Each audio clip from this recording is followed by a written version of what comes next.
All right, we're into episode number 2 of this 5-part series, and the second leg of this is really focusing on the fundamentals. And you may be thinking, hey, let's get to the tactics, let's get to the magic formula that's going to bring you success. But we started with mindset for a reason, and now we're going to talk fundamentals, the things that you need to build around. Because honestly, there are certain things that when it comes to our industry that just aren't going to change. They're not going to change during the entire time you're in this industry and probably long after that. And that may seem strange considering the fact that things constantly change, right? Like the technology we use, the things that we're learning, the credentials that we have, the focus of how to best serve clients. It's always kind of changing and evolving, the formats that are popular, the styles of business that are successful. It's all kind of evolving, but if we really want to be successful over time, we want to think about the things that aren't going to change and really lay our foundation there. So I've got a list that I'm going to kind of work through here. So the first thing that we know that's not going to change is people are always going to want to look better and feel better and really be a better version of themselves. I mean, we can look back to advertisements from over 100 years ago and see that people wanting to be a better version of themselves, it has been kind of inherent for as long as anybody can probably tell.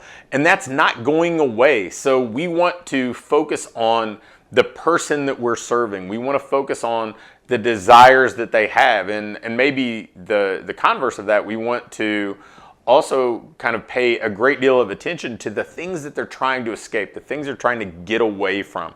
So if we're sensitive to this and we're empathetic and we put our attention there, we don't have to spend as much time marketing a tactic or a tool or the next shiny object, because we know people are always going to want to be a better version of themselves. And if we're tuned in to who our person is, we're going to know the language that they speak. We're going to know the things that they care about, the things that they're trying to escape from, and the places they're trying to arrive to. So that's the first thing that's not going to change in your time as a business owner.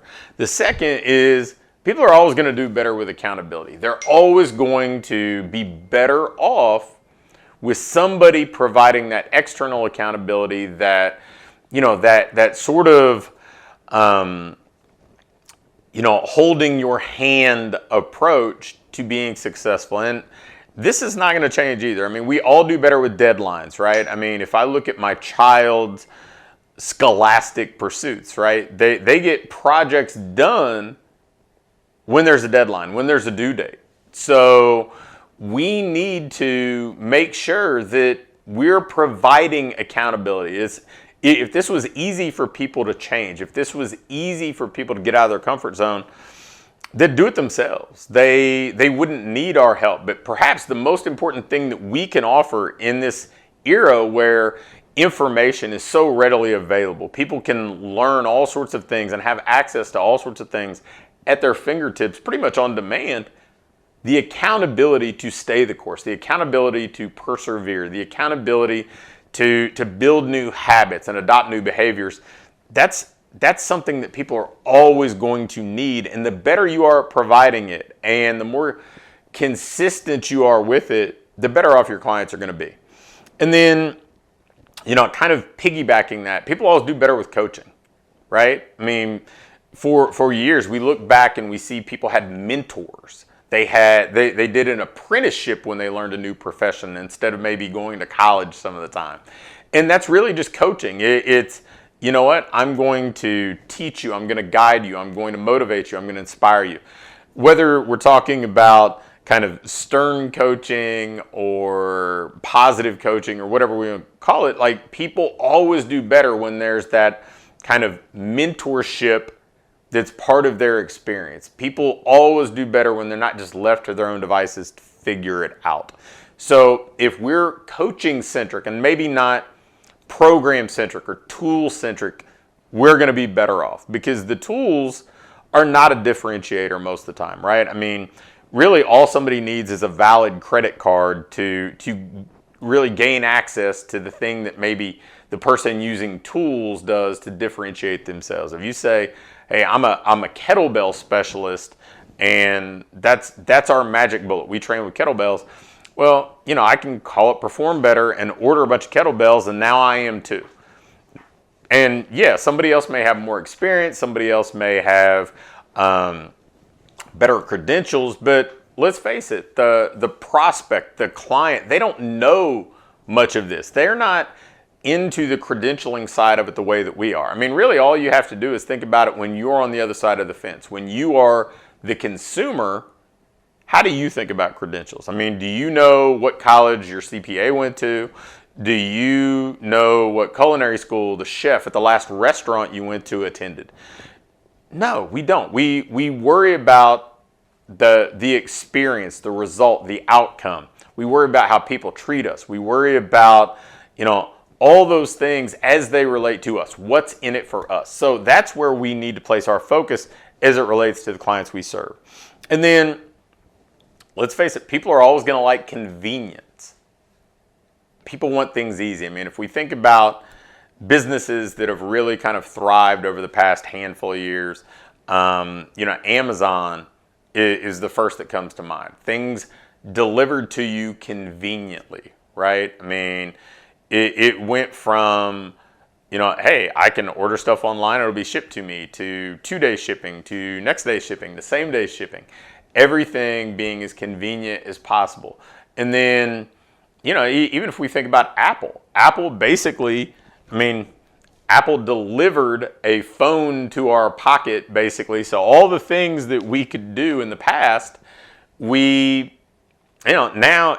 everything's right there at your fingertips. Again, convenience. We may not think of having our phone on us as convenience because it's just part of what we do, but people always want things more, delivered to them or done for them in a more convenient fashion.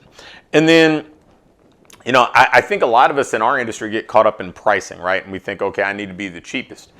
People don't just seek out the cheapest. People just want to feel like they got great value for the investment they made.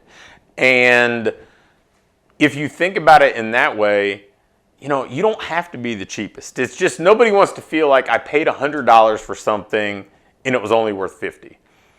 They may feel very comfortable paying $100 for something that they felt like was worth $150 or $200, right?